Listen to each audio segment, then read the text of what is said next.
video I recorded yesterday, I was playing Age of War, and the audio ended up being pretty terrible. So hopefully this is a little bit better.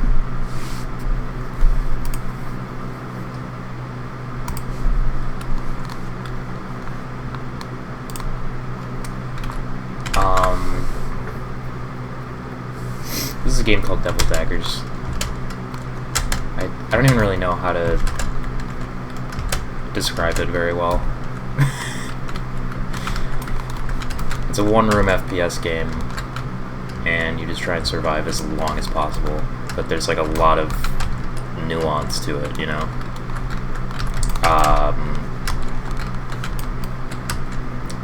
This is a game that actually has, by lately I guess I mean, you know, since game development was like, I mean, game development's been an interest of mine since I was like, you know, fairly young, but as of more recently, this game has definitely been inspiring to me, just because it's like, it's one room, it's not a simple game, but it's simple in the sense that it's one room and there are, you know,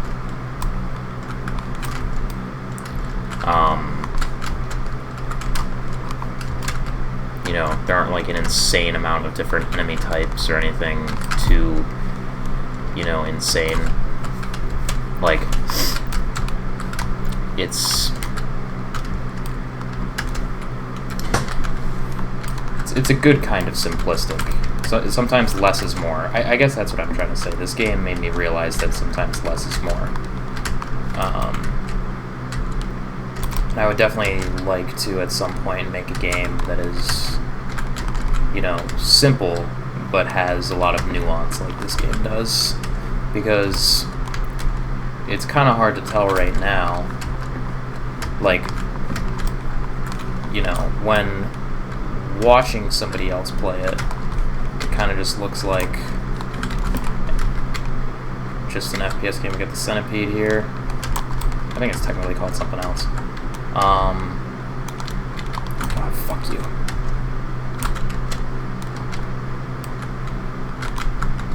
Kill this motherfucker. There we go.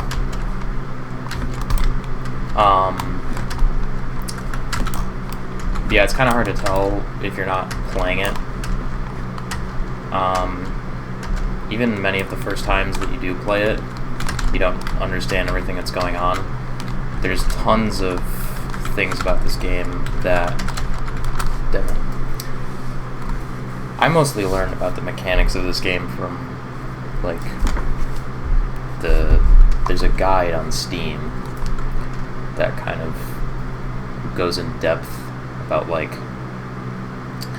different enemies, how they behave, how the weapon upgrades work in this game, because you have this that it fires like this, and then it also can do this. You can do burst shots, and the gems, the red gems, like you can see that enemy had a red gem on it right there. The skulls with the horns on it, the seeking skulls, I think they're called. I don't even know. I mean, the enemies don't really have like official names, I don't think. But whatever they called them in the guide, I guess. The spider over here, like this, steals the gems if you don't kill it. Oh. Whoopsies. There's just a lot of, you know, there's a lot going on that is hard, like, I mean, when you're watching the game, you can tell there's a lot going on, like, especially later on, once, like, the screen gets really, really full. But you don't necessarily know everything that's, like, happening. Like, I would watch people play this game and be like, holy shit, this looks crazy. And, you know, once you actually play it, you kind of realize how crazy it actually is and why. Yeah, so like an example of what I mean by, like, nuance is these gems. You can pick them up just by running over them, whatever, but if you stop shooting your gun, the gems will gravitate to you like that. Which is one of those things that I learned from, like, the guide. I'm sure if I'd, like, played this game a ton on my own, I would have figured these things out, but there were other players who were a lot better than me and a lot more attentive than me that figured it out and made a guide that I used, so... but yeah, I haven't played, like, a ton of this game. I've only played, like, 4 or 5 hours of it total. But it's always definitely been of interest to me just because of how, you know, everything in the game has a purpose, you know, and it's simple, but you can tell that a lot of work went into it and a lot of thought went into it.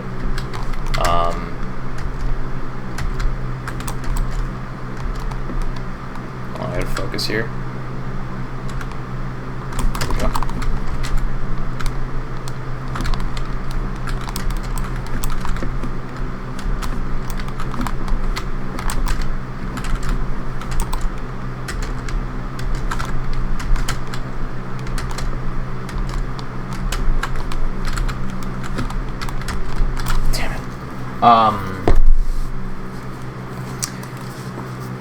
I guess in a weird way, when I saw this game, I realized that you can make an insanely cool game without, you know, having to go, like...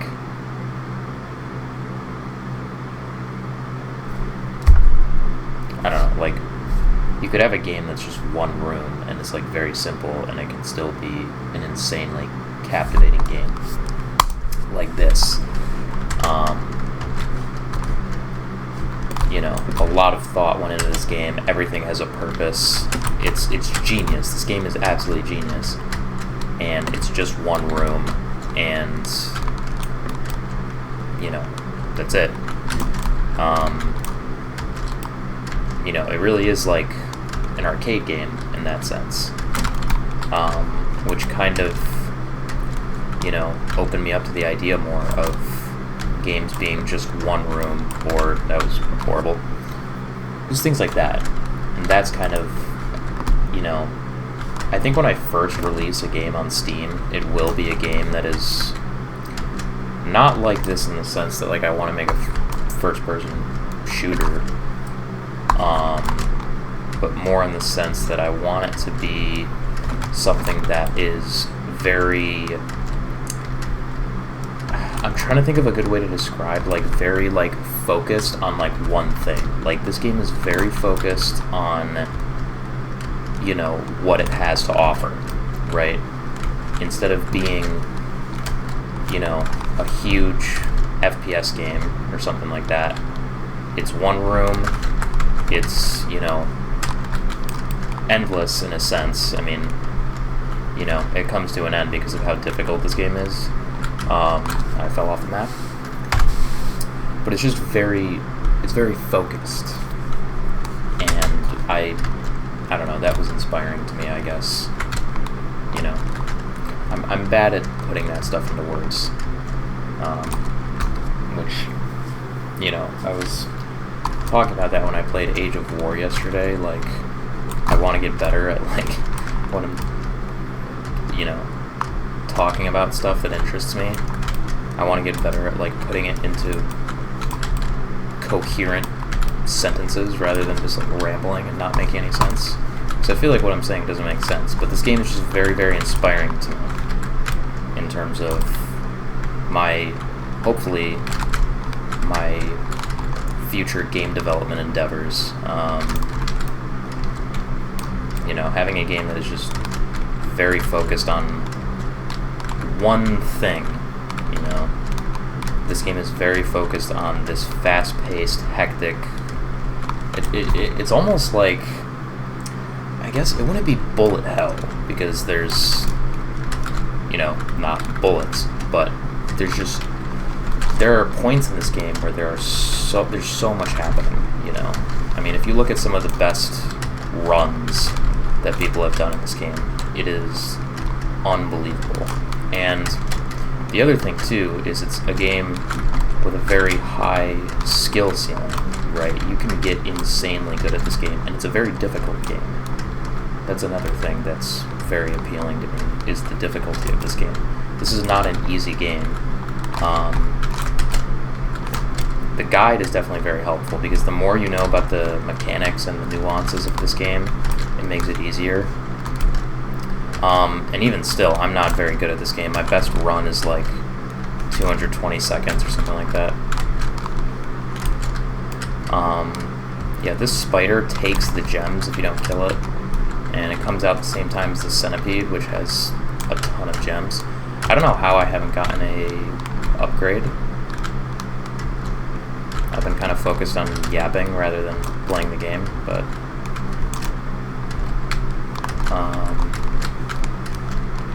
yeah, I probably won't play this for a super long time. I've never sat down and like played this game for a very long time because of how difficult this game is.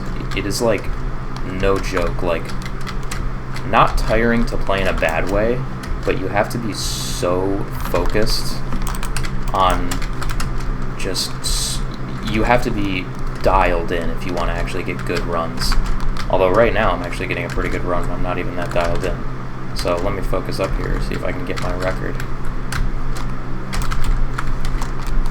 See, like now we're getting to the point where there is just too much on screen. Okay, one spider. See, and then they start spawning these mini spiders if you don't kill them.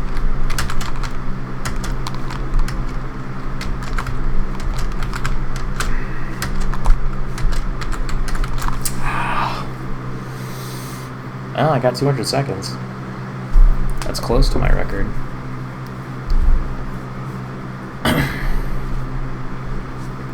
But yeah, like let me show you what I'm talking about. Like, can I play it? Oh, here we go. Okay. Like, look at this. Like, this is insane. I couldn't even begin to tell you what's going on here. This is the top run.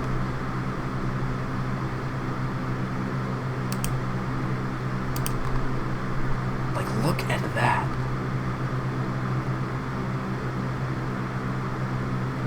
The enemies get really interesting. Like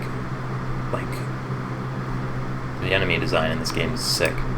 I believe this game was made with a custom engine. I could be wrong on that, but I'm pretty sure this was made with a custom engine. But yeah, definitely a difficult game. First few times you play it, you're gonna get destroyed. If you do play it, I would say do a few rounds on your own and then look at a guide once you kind of have a feel for the game a little bit. The guides are definitely helpful just so you understand like the mechanics and that sort of thing.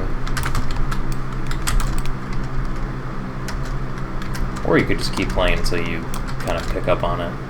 But there is another game by this developer called Hyper Demon that is similar to this game, but it is very complex compared to this one. There are tons of moves and things like that. That one I haven't really gotten into as much just because of how difficult it is. Or not how... because this game is very difficult. But that game is difficult more in a different way. And it didn't really click with me as much. But I think if I gave it a little bit more of a chance, I would definitely get into it. Also, that game you actually can beat that game. This game is not beatable. It just goes on forever, at least as far as anybody knows. You know, maybe like you hit 1500 seconds or something and it ends, but I don't think anyone will ever get there. But yeah, for me, if I ever got... my goal is to someday get 500 seconds in this game. If I ever did that, that would be a miracle.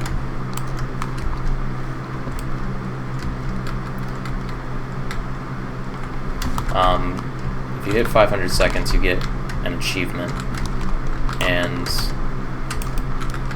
it's the only achievement in this game. This game has one single achievement, and it's to hit 500 seconds.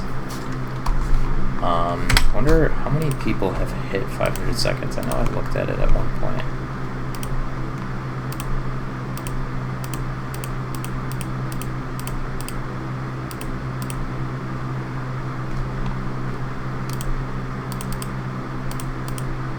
Yeah, so only 1,190 people in the world have ever gotten 500 seconds or more, so it's definitely very, very difficult. But even if I never get 500 seconds, I just love playing this game. It's fun.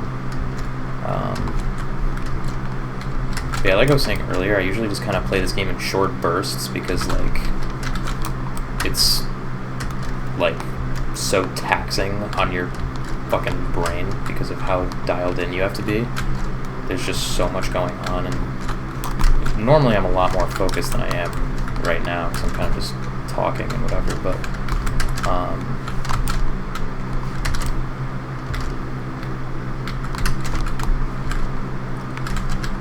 like, normally the other thing too in this game is the sound cues. Like, the spider has a sound, these skulls with the horns when they're chasing you, they make like a laughing taunt sound. Like, there's a lot of things to be aware of in this game. That's really the big thing about this game, is spatial awareness. You have to be aware of everything around you, and you have to be constantly moving. If you stop for like even half a second, you're probably done.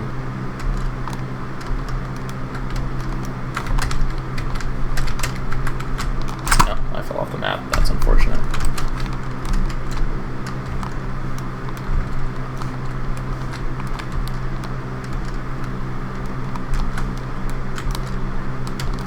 So yeah, those spires spawn these skulls.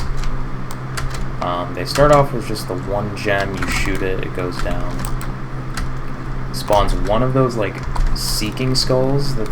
They get really annoying because they have kind of an irregular movement pattern. Those other skulls, they kind of just follow you around, and they tend to trail behind you.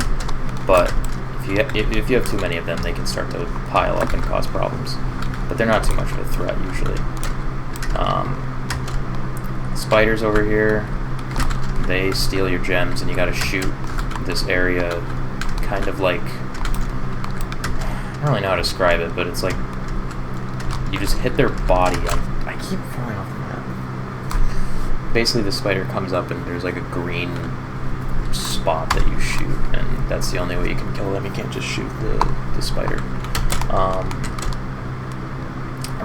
The enemies in this game are like set on a timer. It's not just completely random, like, you know, at this, you know, second, you know, or like, you know, at 40 seconds the first spider spawns. Where the enemies spawn is randomized, but when they spawn is not random. So you kind of know what you're getting into every game, but not exactly. Which I kind of like, because, yeah, so for example, at 40 seconds, this first spider spawns, so you always know that there's going to be a spider at 40 seconds, but you don't know where it's going to be. Which kind of adds to the skill ceiling of this game, because a very good player would be able to memorize when things spawn, and it's part of that awareness, you know? Which I kind of like that idea when it comes to these sorts of games that take on the arcade approach, where it's, you know, endless and you're just going for a high score. I think having some randomness is good, but having like complete randomness is... you don't want to be playing a game where you're trying to go for a high score and you kind of get screwed over because of luck, you know? But if you have no randomness at all, then it's not going to be fun to you know, play. It's not going to have a lot of replayability. So you have to have that balance, and I think this game does that extremely well. Because the placement is randomized. See, that almost got me there. The placement is randomized, but the enemies are not.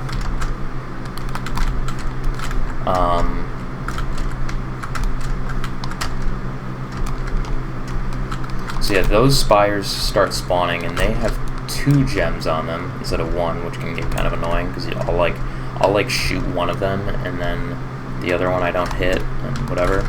Another thing in this game is you have a very small hitbox. I don't even know how that happened. You have a very small hitbox in this game, so you can kind of squeeze into. You can go in between enemies pretty well.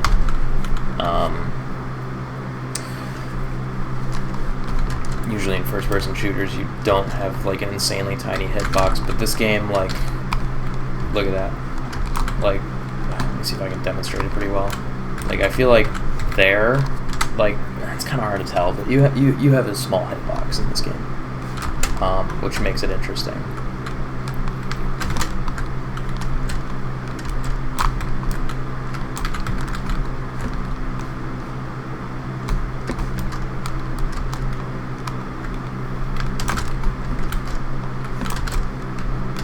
But yeah, I would like to get really, really good at this game, and be able to hit that 500 seconds. I don't think I could ever get as good as some of the top players and get to like 1,000 seconds or anything like that. One thing I need to be more conscious of is collecting the gems. You have to, you know, I'm used to, in games like this, you know, it's interesting because you have the ability to just shoot constantly, so your instinct is to just constantly be shooting and not stop, but you have to have the gems gravitate towards you like that, which I like. Again, there's so many nuanced things in this game, and I like games where I have to keep track of a lot of things at once. You know, that's what I really like, the multitasking, if you will. You know, I don't know. I think that's why I always liked some of those, like, I'm gonna die, I think. Oh, never mind. I think that's why I always liked some of those, like, cooking games, like, you know, Cooking Mama, or like the Papa's Pizzeria games. I don't know if anyone remembers those Flash games, or if you played them. But having to kind of, just having to keep track of a lot, I don't know, it's fun for me. I like the multitasking and having to kind of just be very aware, and it keeps you more engaged in the game, you know? I mean, easy games are fun, but, you know, I like a challenge where I have to, like, really pay attention, you know? And this is one of those games where I am, like, hyper focused. Another game that would have me hyper focused, that's also an indie first-person shooter that is amazing, that was made in Game Maker, which is that's super inspiring. Also, you don't see a lot of 3D games made in Game Maker, like a lot of FPS games made in Game Maker, but this one was. Alright, Centipede right there, so the spider's coming out soon. I'm going to focus up for a second here.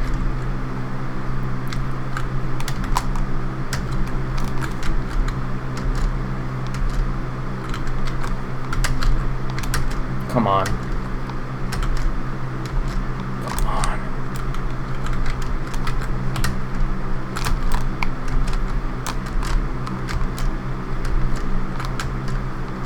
This is not going well. Yeah, I knew that was gonna happen.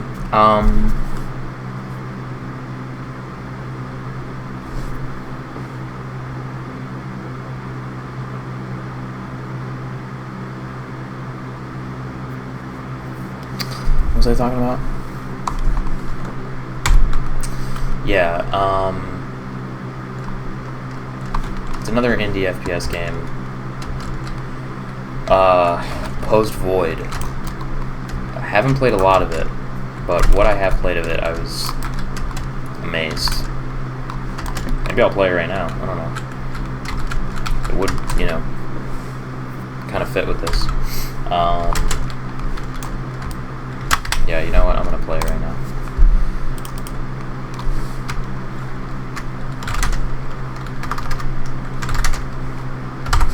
I'm just gonna play it real quick. This game, though, well, it says it right there. This game is rough on the eyes. Just a warning. Like, very, very rough on the eyes. The game looks so cool, but if you're, like, sensitive to, like, quick, bright lights and shit like that, this game would be rough. I don't really remember how to play this game, I'm not gonna lie. Also, my sensitivity is a little high. Let me turn that down.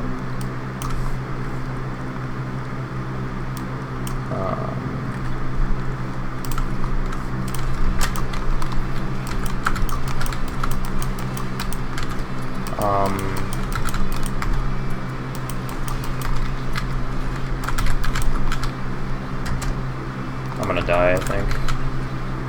Yeah, you can see it there. See, like, even then, it's like, holy shit. Yeah, my sensitivity is really kind of insane on this. Let me turn it way down.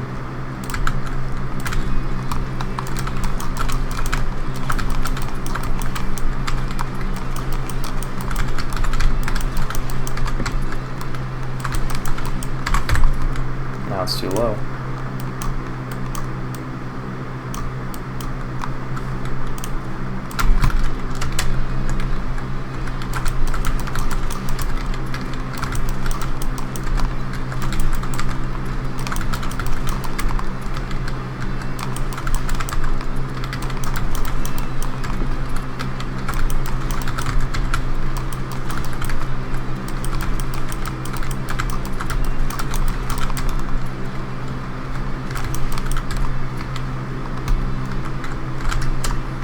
Oh yeah. If you've never played this game before or never seen it, you're probably looking at it thinking like, what the hell is going on? In the left hand there, that's like basically it's your health, and it's like slowly the liquid is pouring out of that skull or face or whatever it is. And once it runs out, you're done. So you saw like that 3, 2, 1 there, like that's like you're about to die. If you kill an enemy, it replenishes a little bit. So you have to be constantly just going. And yeah, I mean, it's a roguelike. It's randomly generated, and you get these like upgrades after each level.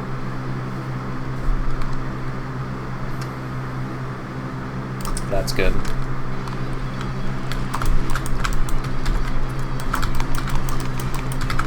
But yeah, you have to be speedy in this game. And yeah, it was made in Game Maker, which making 3D games in Game Maker is not easy as far as I can tell, so that's very cool. It's really more designed for 2D games, so I think you kind of have to go the old-fashioned route. I am kind of curious how games get made in Game Maker, 3D games at least, just because I'm going to be using Game Maker as my main game engine coming up, but I'm not making 3D games, you know, so. More liquid. I think I'm gonna go with this.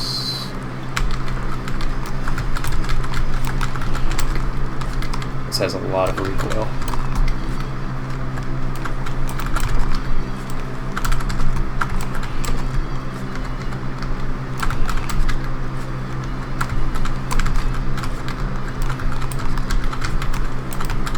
I'm not sure if it's possible to beat this game or not. Yeah, the Uzi is crazy.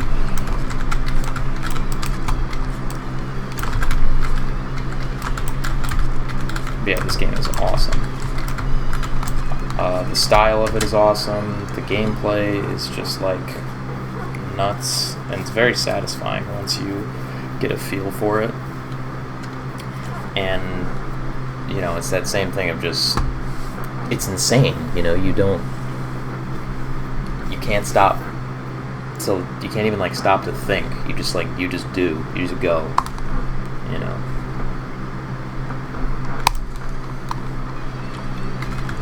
Oh shit, that was a bad start.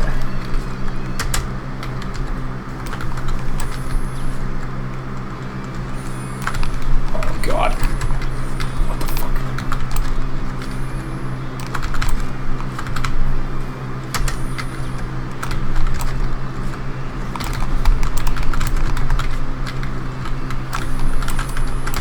Yeah, I died. Anyway, I just wanted to show that game off real quick. Both of those two games are.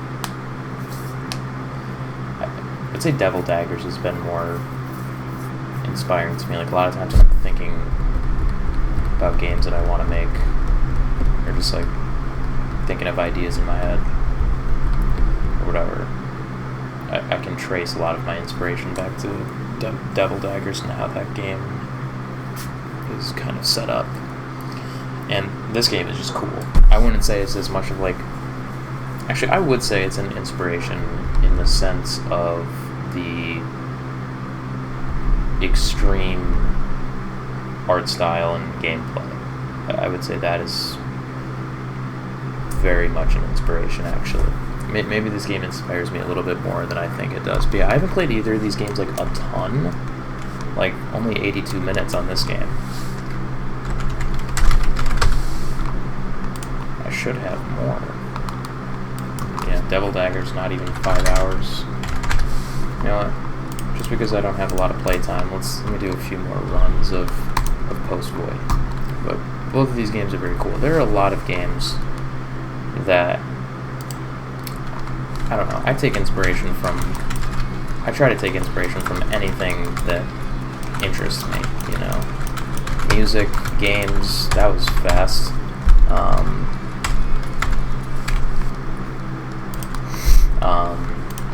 You know, whether it's music, games, movies, TV shows, I don't care.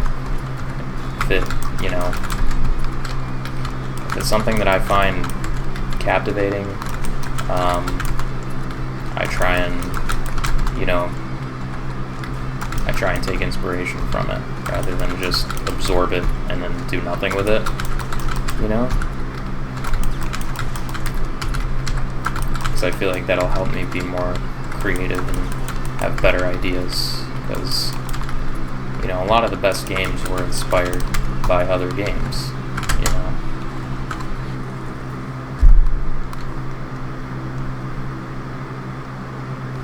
And even, like, same thing with other forms of, you know, creative works, like art, movies, TV shows, whatever. You know, if you take inspiration from the things that you're experiencing, helps you be creative, you know.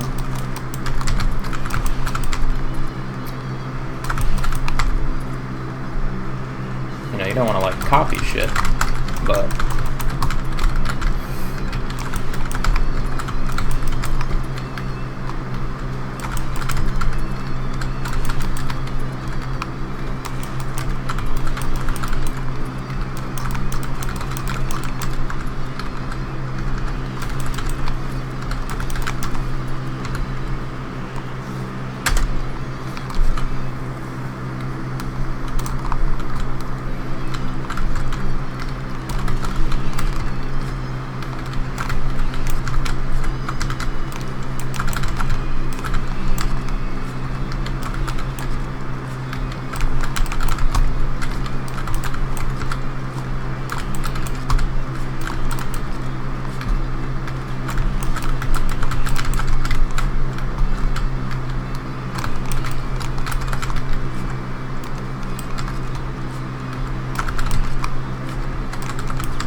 Dude, the drones or whatever, I don't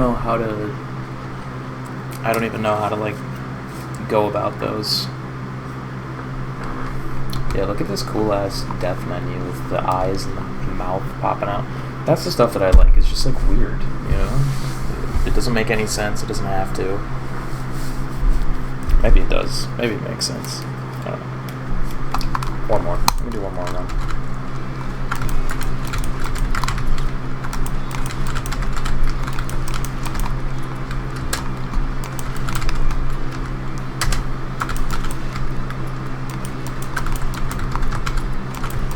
I think maybe the Uzi might not be very good for the drones, because like I feel like it just like it makes it hard for me to even like see them.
Try out the shotgun, I guess.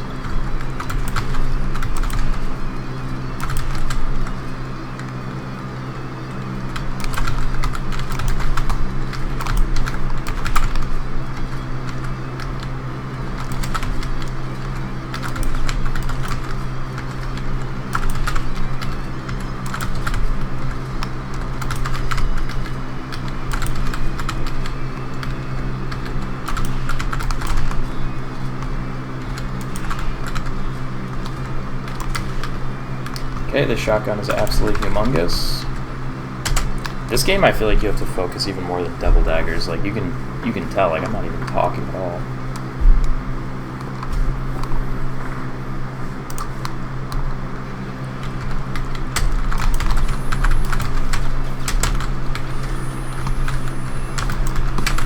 I'm dead. I can't. That level, I literally don't know how. Anyway, that's probably it for now. Yeah, both of those games are definitely very, very, very cool. I guess real quick, this is the it's not like a sequel to Devil Daggers, but it's made by the same developer and it's similar-ish. Like you'll see what I mean. Like it's very different, but this game I literally don't even know how to play. Like, there's so much going on. It literally is like this looks like DMT. Like, I don't even know what's going on. But this game is more about, like, getting combos and stuff, basically. Like, you're not trying to survive for as long as possible. You're trying to, like, kill as many enemies as you can the fastest you can. But yeah, I really don't know how to play that game, but it's there at some point. I would have to like go through that game has like tutorials and like training stuff that I could play, you know. So maybe I'll do that. But yeah, that was a quick video, but I wanted to play it and like do a video for it just because it's inspirational. But there are a lot of games that are, you know, I find inspiring. That one just came to mind, today. Yeah, I've got so many games that I could play here. Limbo's a good one. Limbo and Inside are both great games. Inside was made with Playmaker inside of Unity, which I thought about using for a little bit. I have Playmaker installed. I think at some point, if there came... It's not like I just want to learn Game Maker and then never anything else. Like, I want to learn anything I can. So, Portal and Portal 2 are Steam Cloud out of date. I don't even know what that means. Portal and Portal 2, both great. I haven't played as much Portal 2. I've played a lot of Portal 1, as you can see. I had 87 hours in Portal. Portal Reloaded is a masterpiece. Portal Revolution, also a masterpiece. Haven't played this one because it literally just doesn't work. That reminds me, this is another game that's... Aperture Tag is amazing. I'm definitely going to play through this again at some point. Yeah, I don't know. There's a lot of great games. A lot of great games that I want to... A lot of great games I want to play. A lot of... I don't know. There's so many things I want to do. But I gotta just take it one at a time. You know, like looking through my Steam library, like I have so many games. I just saw Lego City Undercover. I think I'm genuinely gonna make that my next playthrough because this game looks so fun. But yeah, I just have so many games in here. I literally don't buy. I don't think I've bought a new. I didn't even notice I clicked on this game. This is I don't even know how to describe this one. It's almost more like a wallpaper. You literally just collect rubber ducks and they float around. I have 80 hours in it. I don't know. One of the best games ever for sure.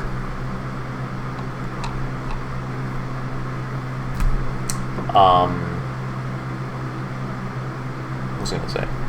Yeah, I haven't bought a new game, like at least not a full price new game, especially in a long time, because I can't really justify it because I mean I'm trying to save money, but also because like the amount of games that I have in my Steam library that I can play. This is another Portal mod that is a masterpiece. Like, I just have so many games in here that I haven't played. I've probably played like 20% of these games in here, you know, and I have great games in here that I've never played. So I can't really justify buying new games. If there was something that came out that I like really wanted, and then sure. But even when new games come out, I usually am just like, I'll just wait for a price drop if I really want to play it, because I have so many great games in here that I need to get to. I don't want to just keep adding to that. And this is just on Steam. I mean, I have, you know,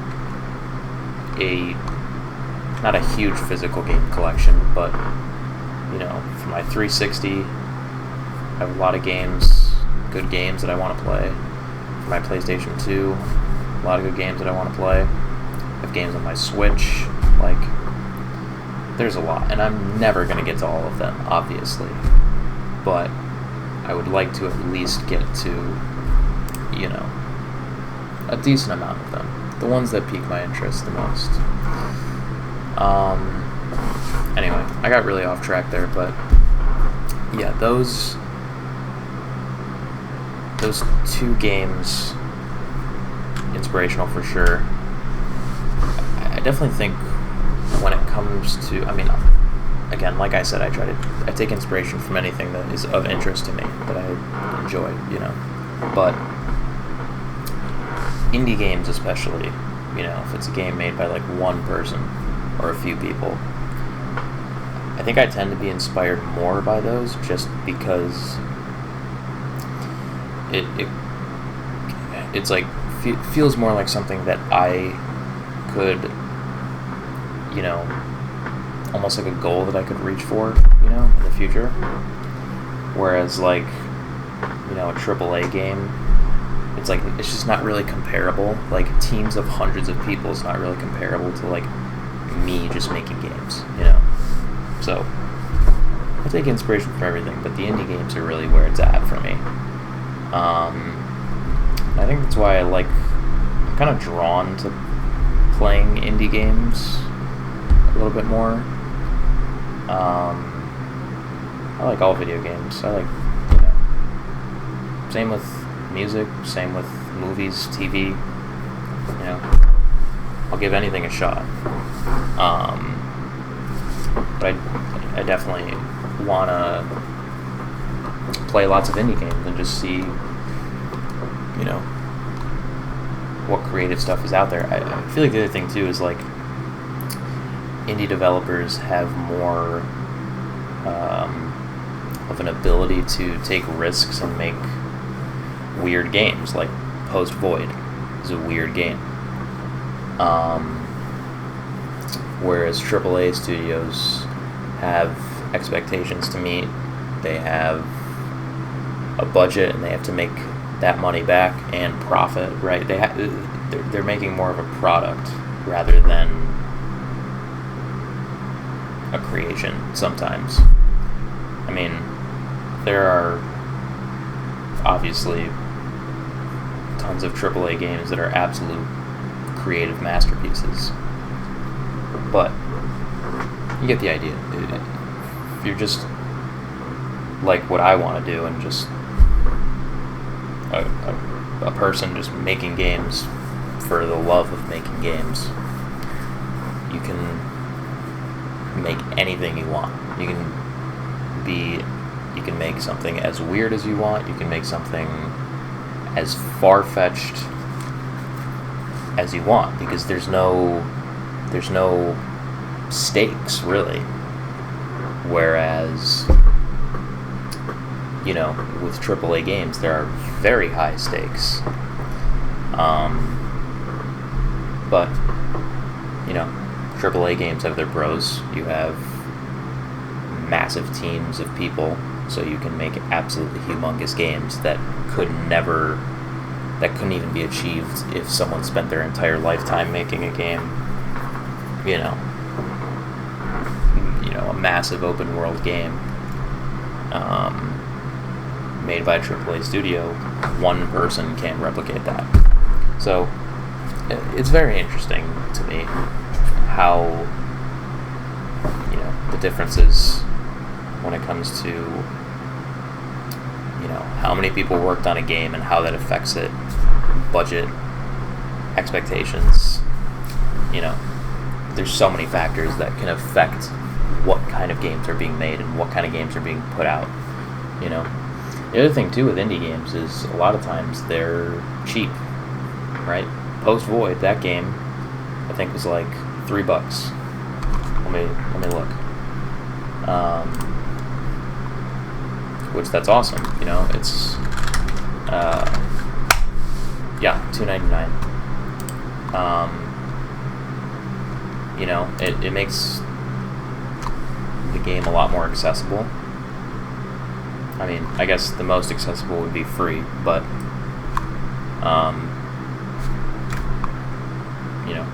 people want to make money off for their creations. Devil Daggers was like $10, I think, and I think I got it on sale for like $5.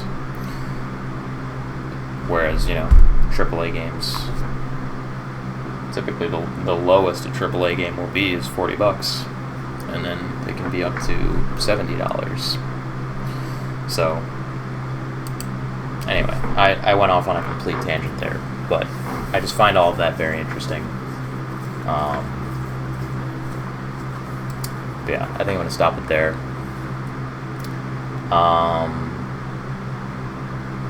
So it'll probably be like, tomorrow when I wake up, I don't know what, I need to have a little bit more of a plan of like what I want to do in the coming months, just because I tend to kind of improvise a lot of things, but Sometimes that works out, sometimes that doesn't. I think having a vague plan would be good for me. Because I really want to start, doing some projects and getting stuff out there. And just being creative, I don't know. Just make cool shit, basically. That's really it. I know I want to learn more Game Maker stuff. I've only done like a few Game Maker tutorials, but based on what I've done so far, it seems like Game Maker will be a very easy engine to use. It's just very intuitive. And is intuitive even the right word for that? I don't know. The way Game Maker is set up just makes sense. It just makes sense. And I want to make 2D games, so it makes sense to do that. If I ever wanted to get into 3D games, I would probably switch over to something like Unity or Unreal Engine. But for now, Game Maker is going to be the go-to, along with making I'm going to keep making stupid little Scratch games and that sort of thing, which I know is I don't know, some people would probably say it's stupid to even bother making games on Scratch, but I don't really care what the game is made in. I'll make a game in fucking Microsoft Paint. I don't care what it's made in. I care what the end result is and what is being played, I guess. But yeah, I know I want to learn Game Maker. I want to learn just how to draw too. I want to learn how to make simple animations. I want to keep learning about synthesis and just keep, I don't know if pursuing music is the right word, but keep exploring that sort of stuff. I want to keep learning new stuff, and put it to use. That's the biggest part, is learning things and actually making something with it versus learning it and being I'm done. Which I feel like now that I'm kind of getting out of a very long, I guess rut is the word, now that I'm on my own, I'm done with school, and I want to be,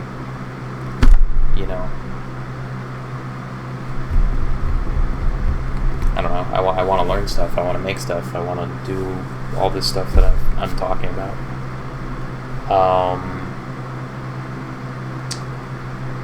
I guess I've noticed for a while that there are a lot of people out there who are very knowledgeable on a subject, and they have tons of information at their disposal. And by at their disposal, I mean they have it at their disposal. They can use it at any second because they know it. They know all this stuff.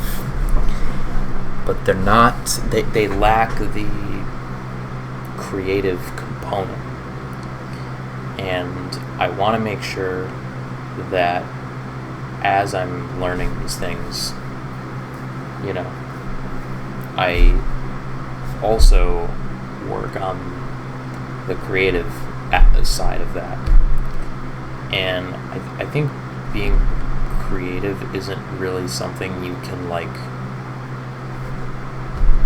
it's not really something you can learn, right? It's not like programming or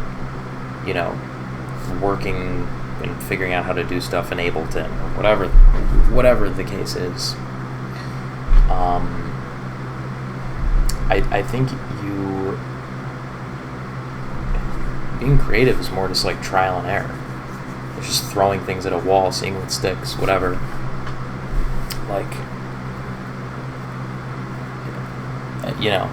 It's more difficult to be creative than it is to be, knowledgeable on the subject. I would much rather not be incredibly knowledgeable about like game, you know, game development and programming and that sort of stuff. Like, even if I don't know all of the, you know, technical shit, as long as I can make things that are, you know, very outside the box, I guess, then I'm happy with that. Obviously, I want to get good at the technical side of things too, so that I have the tools to get ideas out in the best way. But I would put the creative aspect of it higher. So, I don't know. Another thing I want to get good at is actually making sense with what I'm saying, because I feel like when I'm talking about this stuff, it doesn't really make sense. And again, maybe nobody listens to it or sees it or anything. But even just for me, you know, saying it out loud, you know, almost kind of like talking it out loud, thinking about it, is helpful for me, you know, to kind of plan what's next and how I go about it and all that stuff. So, but yeah, I think the next thing I'll probably do will be learning some Game Maker or something in Ableton. But I know I want to, you know, just work on, you know, I want to work on projects, but I need to learn as well. So there's just a lot of stuff going through my mind with everything. So, but I'll get it all sorted out. I'll figure it out. Just take it one day at a time. I don't want to overthink, you know. But yeah, I think that's it for this video. Yeah, I guess I will think about what's next and find out.